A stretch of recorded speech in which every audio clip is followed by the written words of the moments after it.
Bienvenidos. Esta noche te presento un combo de relatos ocurridos en un depósito vehicular, un sitio donde se desvalijan los coches para que sus piezas se reutilicen en otros autos, donde los restos aguardan hasta el momento en que se chatarrizan para ser vendidos por tonelada. Prepárate, apaga las luces o cierra los ojos, ponte tus audífonos y que venga la oscuridad. Por ahí del año 95 o 96, a mí y a mis hermanos nos ofrecieron comprar parte de un lote en traspaso y entrarle al negocio del desperdicio. Era un terreno enorme delimitado por desvencijadas rejas que en menos de medio año se tuvieron que sustituir, pues llegamos a identificar que en los puntos más lejanos del predio existían aberturas por donde la gente se metía a robar autopartes. Hubo un tiempo en que Germán y yo éramos los únicos que nos quedábamos a cuidar el lote por las noches. Lo que te contaré hoy es una parte de todas las experiencias que vimos en esos años. 1. Había ocasiones en las que los operadores de las grúas nos traían lotes de hasta 20 vehículos en un ininterrumpido día de servicio. Entonces tenía entendido se debía a que vaciaban sistemáticamente los corralones y depósitos del gobierno. Había también ocasiones en las que la reja de entrada no se movía de su sitio y nosotros nos pasábamos el día entero mirando los coches pasar por la carretera. Recuerdo muy bien los tiempos en los que mi cuñada se acababa de aliviar.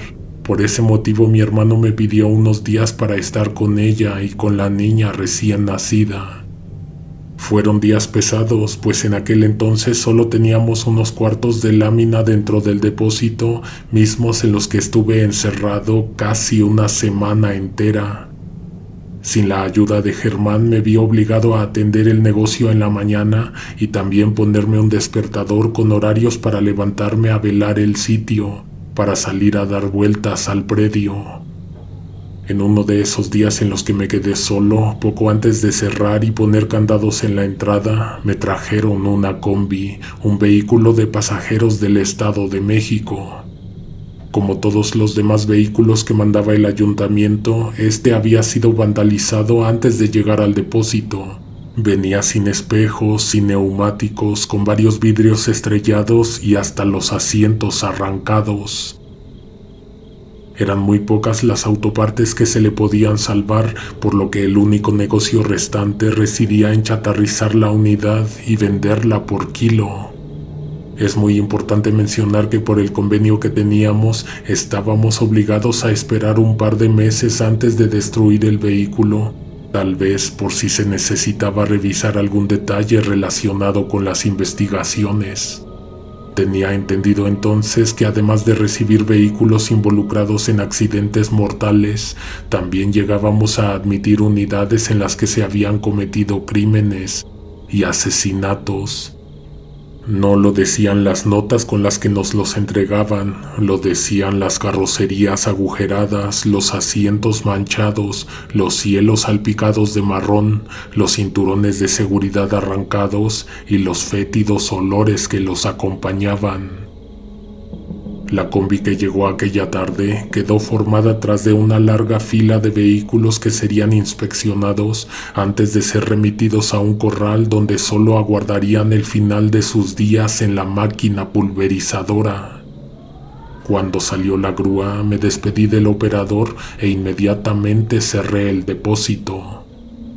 Se hizo de noche mientras terminaba de cenar, entonces todo se oscureció mucho antes de que me tomara un tiempo para encender los reflectores que alumbraban la entrada, el centro y los límites.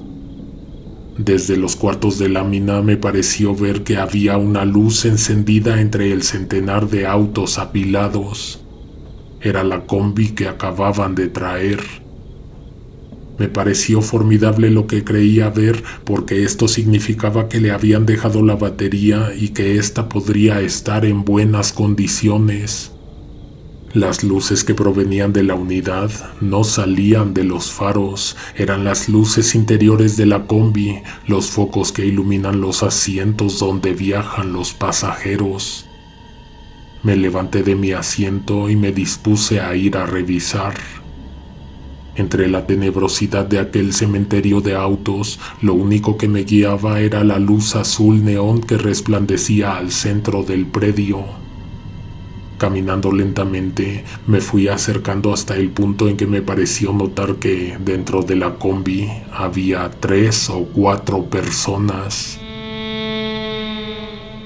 Al verlo me detuve sobre mis propios pasos y me puse a pensar en la posibilidad de que solo fuera mi imaginación, que se tratara de una ilusión ocasionada por las desgarradas vestiduras, los asientos destrozados, mal acomodados, pero no fue así.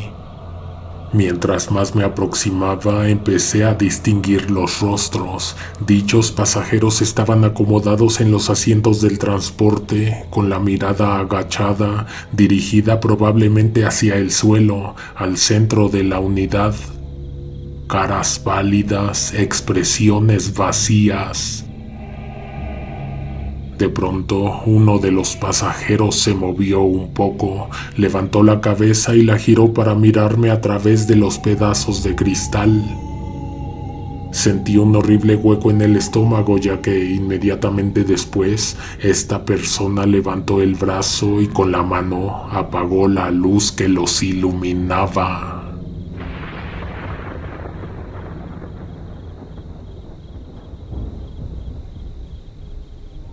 2. No sé si decir que esto fue lo más fuerte que nos ocurrió, porque también nos tocó ver cosas grotescas y con otros niveles de horror, pero lo que te voy a contar nos dejó asustados y temerosos durante mucho tiempo. En todo momento nos parecía ver gente dentro del depósito. Algunas eran personas que habían entrado a buscar refacciones y que de pronto se nos perdían de vista o olvidábamos que seguían ahí. También veíamos sombras o figuras de reojo. Por las noches llegamos a cachar intrusos que se metían a robar o que se escondían entre los carros para pasar la noche. Nada de esto nos había puesto tanto en sobreaviso como lo que encontramos una mañana. La primera vez que vimos los círculos, supimos que teníamos que ser más vigilantes, que necesariamente tendríamos que subir un poco más las rejas, buscar los puntos por los que se estuviesen saltando y definitivamente meter unos perros que nos ayudaran a cuidar. Aparecían círculos dibujados en la tierra, velas a medio consumir, restos de parafina, montones de piedras, montones de sal, animales muertos y pequeños charcos de sangre.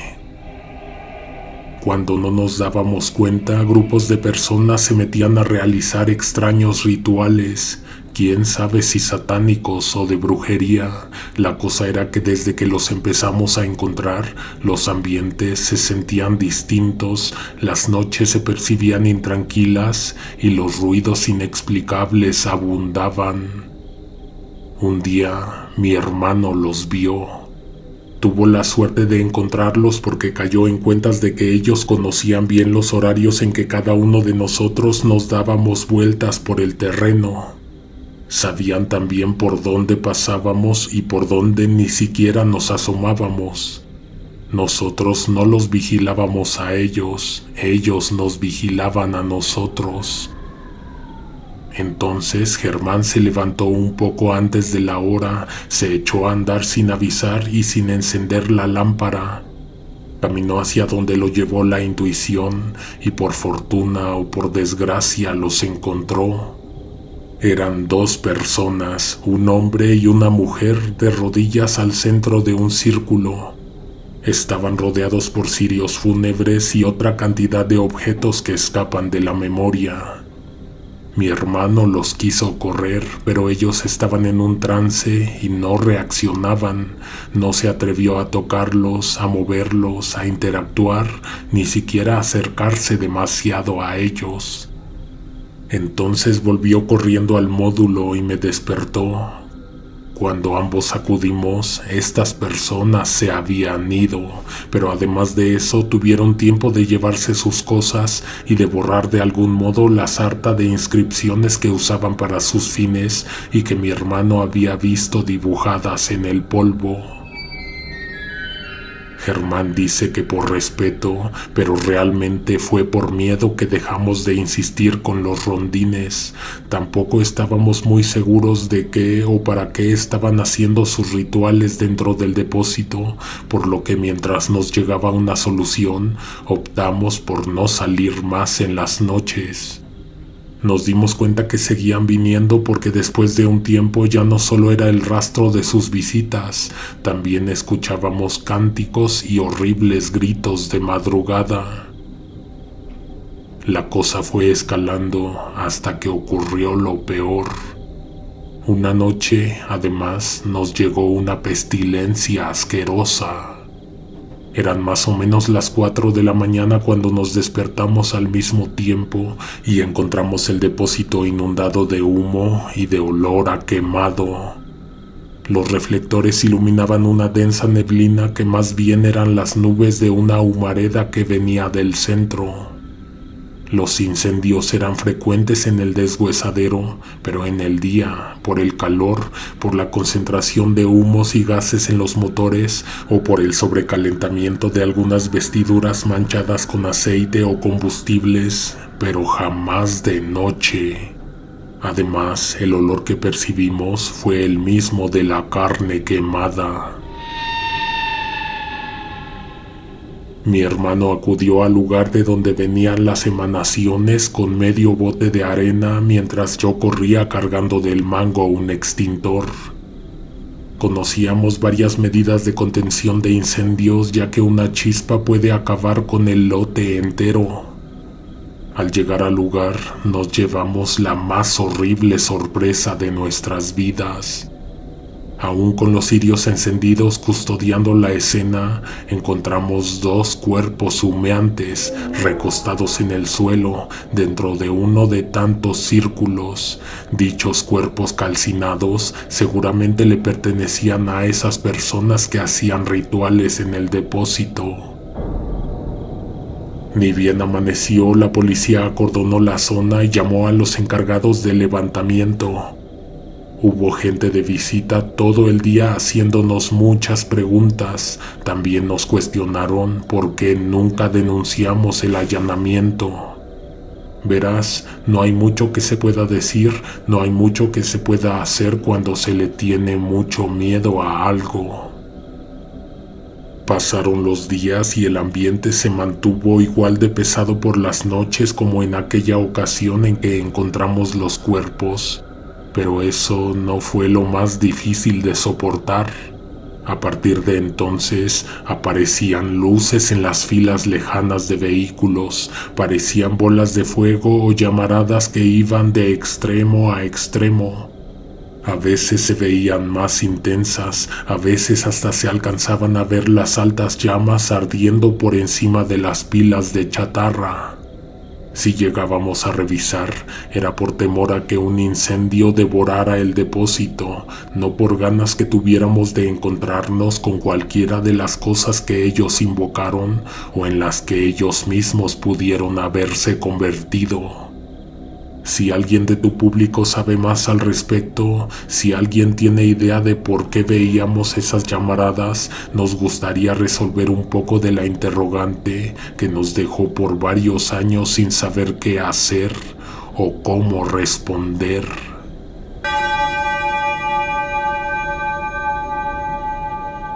La persona que nos comparte este par de vivencias nos invita a preguntarte si te gustaría escuchar más de lo que en 22 años tuvieron oportunidad de experimentar.